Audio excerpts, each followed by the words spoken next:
Welcome, greetings, and salutations, YouTube. We're back in the RC cave, and this is the 800 milliamp smart Spektrum battery, 50C, that I was flying in this tree-hugging RC airplane. The last time I did an emergency, totally pre-planned emergency landing. Anyway, it spent the night in the tree. I just got it out. Hopefully you saw that video. If not, I'm sure you can just go back and look. This is now the sort of the moment of truth. I'm not 100% sure. It's, you know, it's got hard edges on it. It's hard corners at least. It's not damaged in any way. It was inside. Very well secured. Everything else held up well, except for the wheel, which, I mean, it's just a little stopper that came off. Piece of cake. A couple little nicks, but this is it. I really, you know, it was in the airplane and on for, I don't know, 18 hours, I think. And so it drained completely. I want to see what the low voltage cutoff on this did to this battery. If anything, I don't know. Can I save it? Is it destroyed? I don't know. Let's see. So yeah, it's not happy. I don't know if you can see that screen there, but yeah, that is not happy. So let's see if the charger will even take it. Where's my little adapter thing? This is all I got right now for charging. And I will just do it very slowly.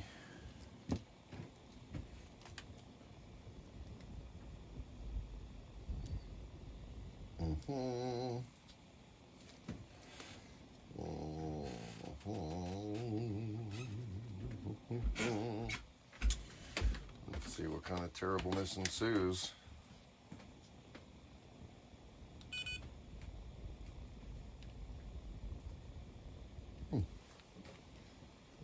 I don't know if you guys can see that, but it's not giving me any kind of a terribleness. Any hey, this is a bad idea stuff or anything. So let me set you guys back down real quick. Sorry, I forgot a frame. Here we go. So all right, that's 150. I'm gonna give this some time, and I'm gonna give it attention, more attention than I usually give to these larger batteries. Now this is small. This is 3S 800 milliamp. It's not a humongous, you know, like a 6S or anything. If something terrible does happen, I feel like the most I'm gonna get is a little poof, maybe a little smoke, a little gas. But I am gonna leave it on this metal tray. It's got a fireproof thing underneath it. I don't know if anybody's wondering, but I've got a lot of these little, well, I don't know, a lot. I have a few of these little 300 milliamp, 400 milliamp 3S batteries, and all of the, you know, you gotta have, you know, adapters for everything. So when I purchased some small earbuds, I got these cases with the earbuds, and I don't use them with the earbuds, so I found that they kind of hold. They've got this little net pocket here. It's just a good little holder for small lipos. It's kept them in pretty good shape. The I don't know, the super fast recharge, discharge, and recharge rate that I mess with maybe doesn't keep everything super square, but they, you know, I keep little pieces of foam and counterweights, socket pieces in there, and they just zip right up. Kind of makes things easier to find in my insulated cooler bag, right, when I, you know, carry my batteries and stuff out to the field. It's got a little shoulder strap. Anyway, yeah, so let's see what happens with this. I'm just going to let this sit. I'm going to monitor it for a bit. I'm hoping to bring it back up little by little. It's there's only 4 settings here. This is 0.5 amps. Amps, I guess, I don't know, amp hours. It doesn't give me more information than that. The other settings are 1.0, 3.0, and 5. So I know like the max charge rate on a 4S 2200 says 11 amps. This doesn't even go that high. The quickest I can charge this is 5 amps on this charger.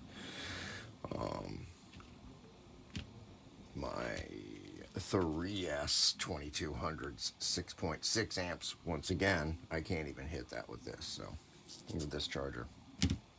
So it's a nice, slow, steady charge. But I am going to keep an eyeball on this sucker for a little bit. It spent the night, completely discharging in this airplane.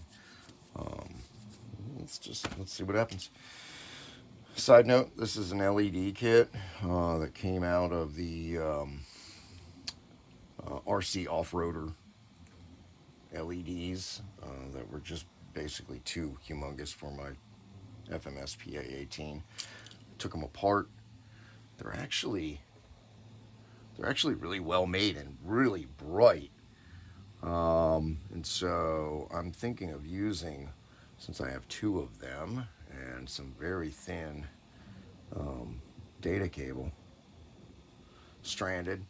It's really easy to work with, and it's got positive and negative striping differential, so I can easily tell when I run this through the airplane. But it's really like the light setup on that with the casing, the aluminum casing and everything. I think it was 50 grams. Came with a little servo end, and then a splitter. I just plugged this directly into the bind port, which just is a battery port on my 6-channel receiver. It's an AR620. So anyway, I'm thinking about using one under the propeller, just for night lighting. So I'm gonna try. I've got you on a tripod, so it's gonna get crooked for a second. Sorry about that, but modify that, and then on the tail, on the rudder, to have a tail light, because it's got navigation lights. Those are fine. It's got this one landing light. So really, from the front, I mean, this would be extravagant having a nose light, but there are other planes that have those. It's the tail light that I really want, So it'll be a little tricky. I've already got quite a bit of extra weight back there with the humongous tire. Just kind of killing time right now, waiting to see if this thing bursts into flames or angels pop out, or if I open up a hole in the time-space continuum. I don't know. We'll see. We will see. Anyway, thanks for watching, liking, subscribing. Tell a friend. All that cool stuff that YouTube loves. Take care. Bye.